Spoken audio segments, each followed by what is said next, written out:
Hey guys, Angry Monkey here, and I just wanted to spend the next few minutes talking about Anime Ohio, an anime convention that happened over the weekend of June 21st through the 23rd.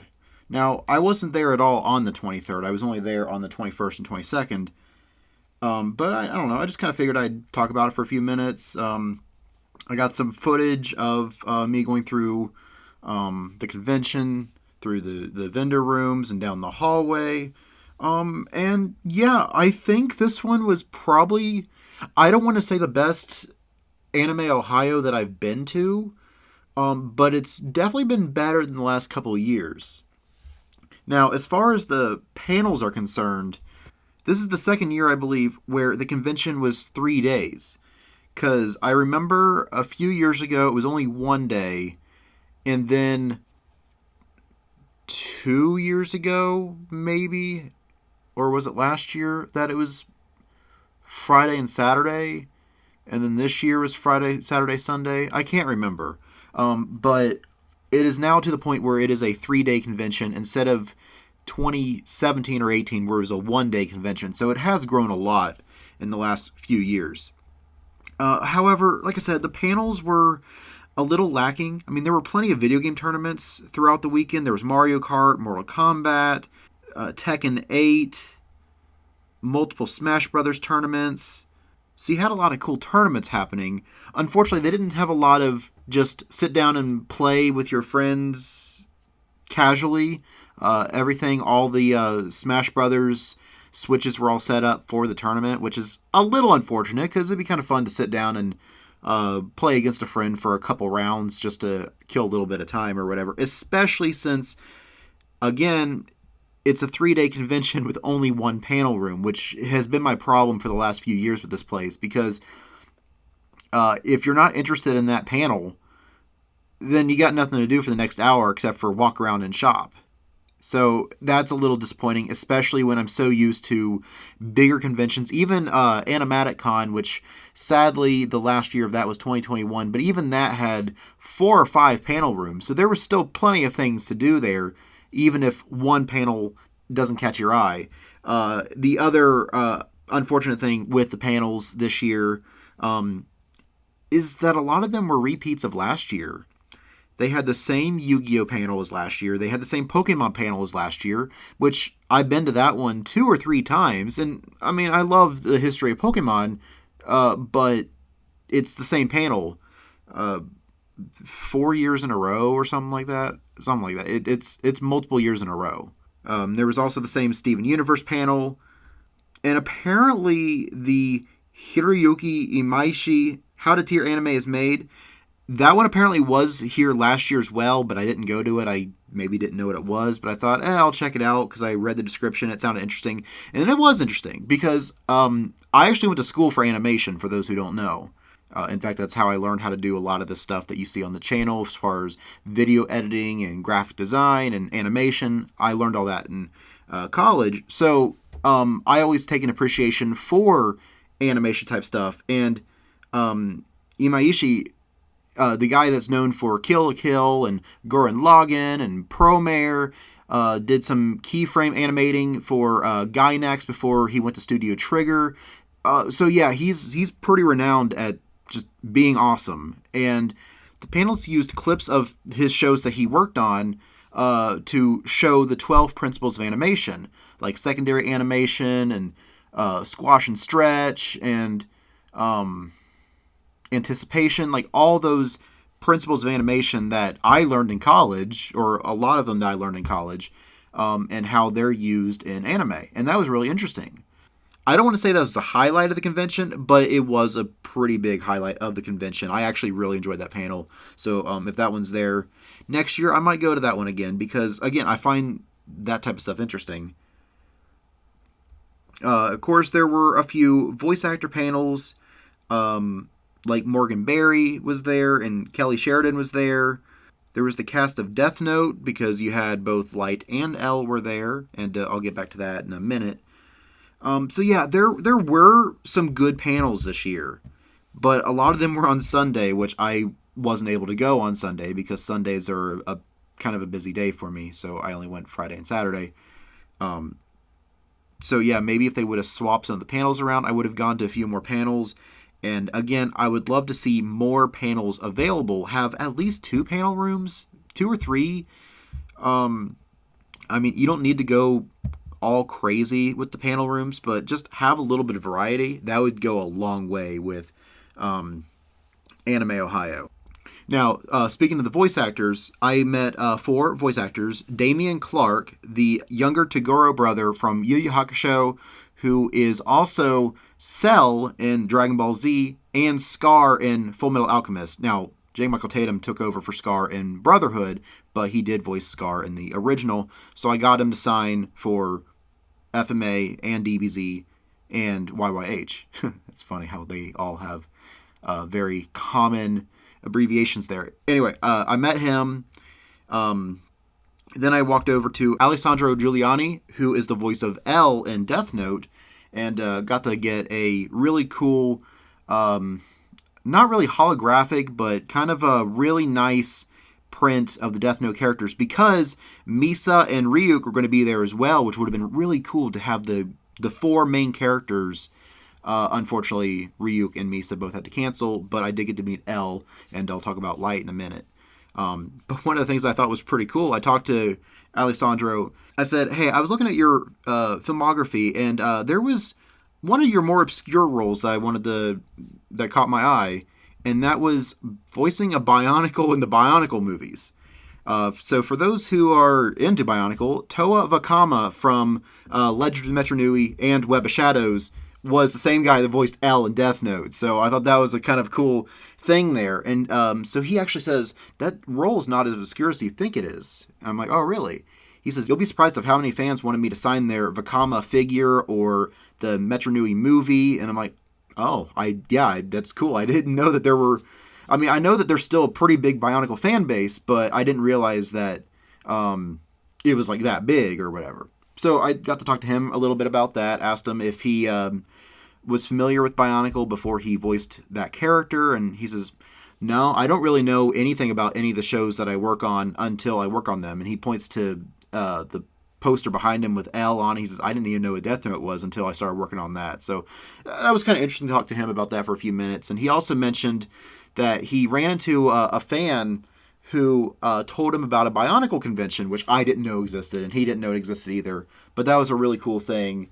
So yeah, I got to talk Bionicle of all things at an anime convention, which I don't get a chance to show my Bionicle nerddom that often. So it was kind of cool to talk about that with one of the guys that voiced in the movies. Then I got to move on to meet Brad Swaley, who is Light in Death Note.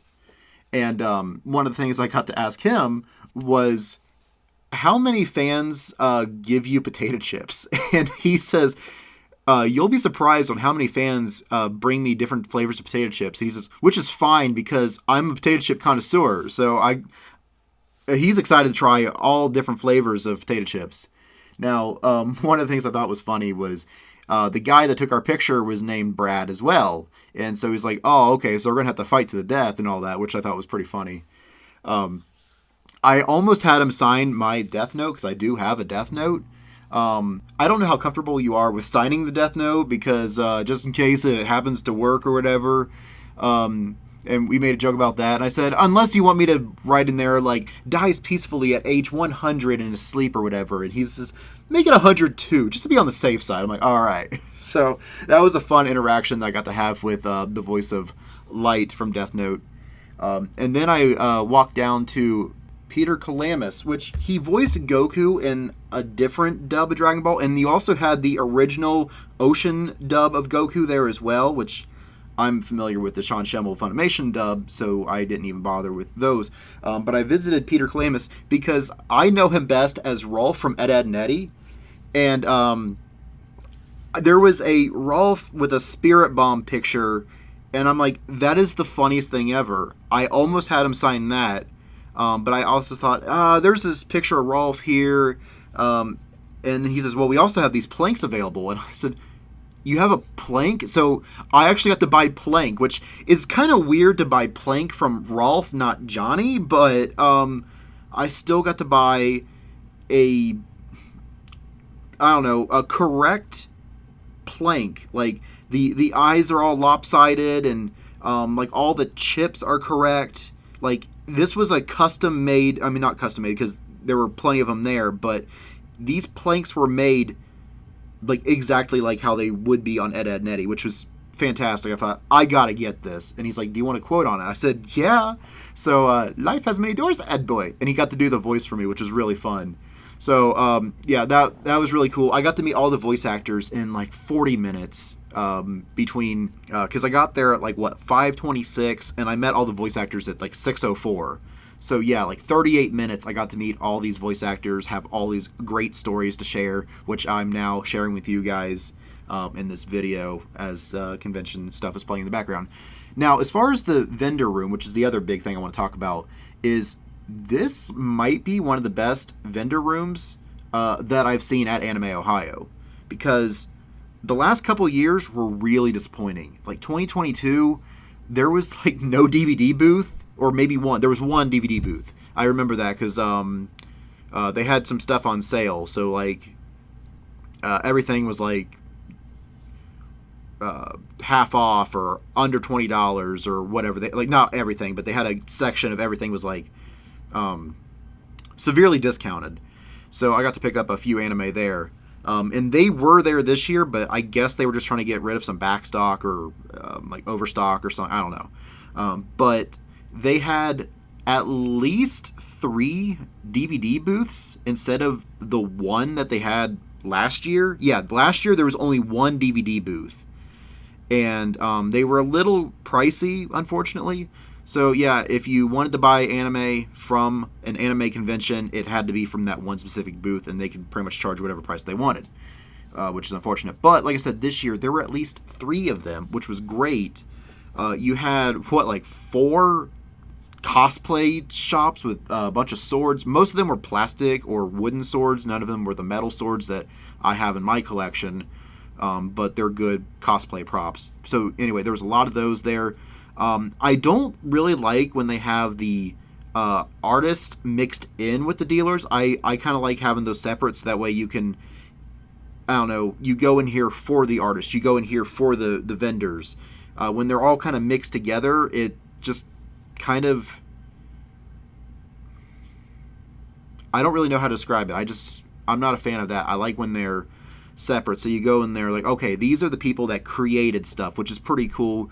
And it's almost like a different feeling when you're seeing that. But when they're mixed in with all the vendor stuff, I usually skip over them because I'm like, I'm here for the figures, I'm here for the DVDs. Whereas when I go into the artist room, okay, let's actually focus on the stuff that people created. But that's just me. But now, one of the rooms had mostly the artist stuff, but the artist stuff was also in the vendor room. And I think that if they were to organize that a little bit differently, okay, you're here for artist stuff, go down to this room and keep all the vendor stuff in this one. But it was also a bigger vendor room this year as well, because you know how conventions, they can like collapse a wall and make it bigger, whatever.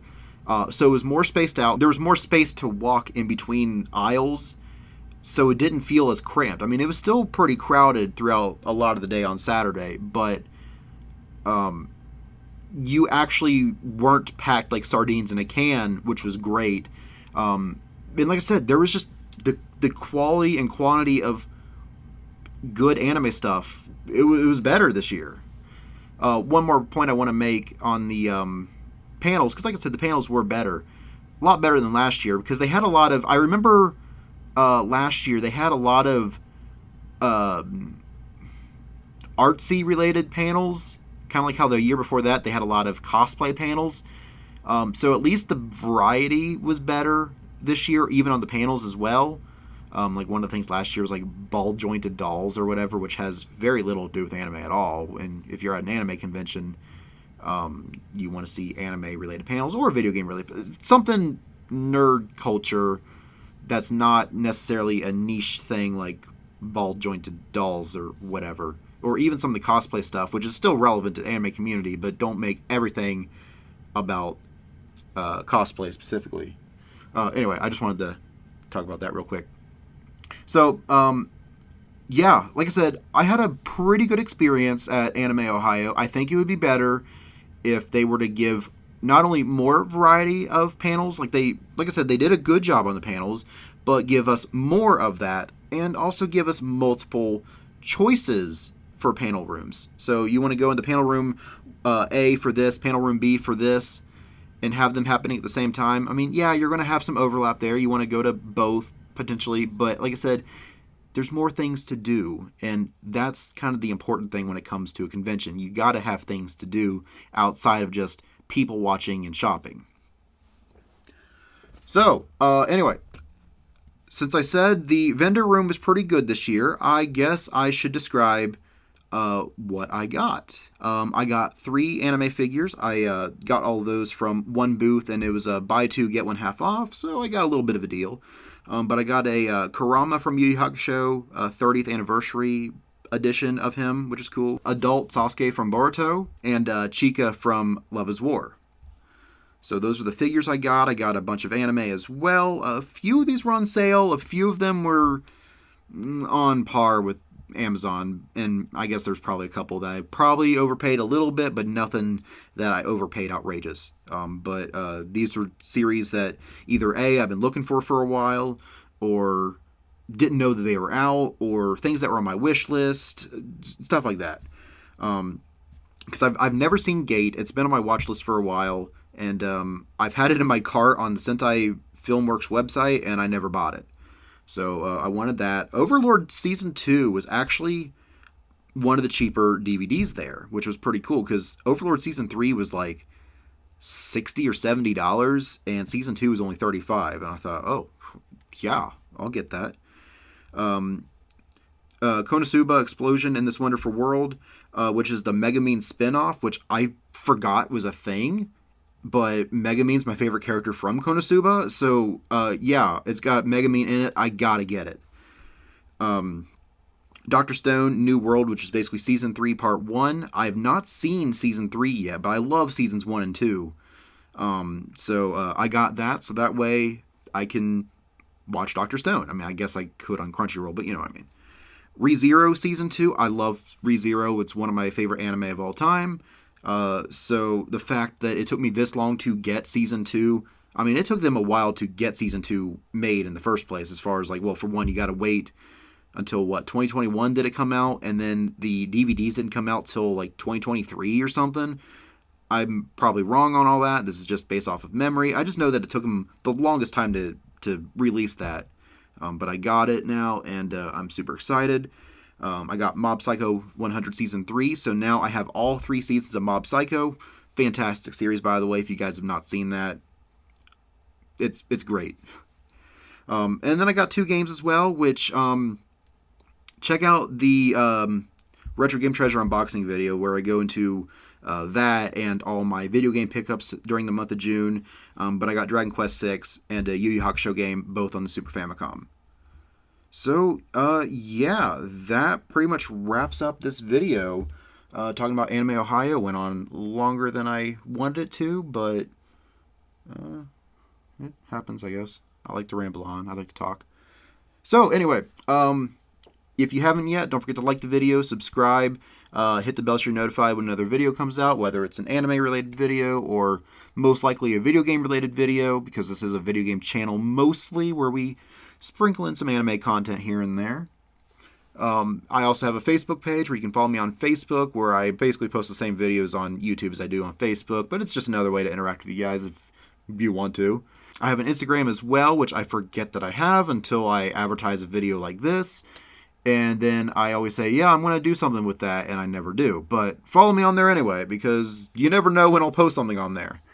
And then most importantly, I have a Discord server where if you want to talk about pretty much everything that I mentioned in this video, video games, anime, I mentioned Pokemon, which we talk about Pokemon a lot too, nostalgia, we post memes, a bunch of fun stuff like that. So if any of that interests you, just say I want to join your Discord. I'll send you an invite where we can have fun, hang out, nerd out, as I always say. And yeah, I think that's it. So thank you for watching. Hope you enjoy the rest of your day.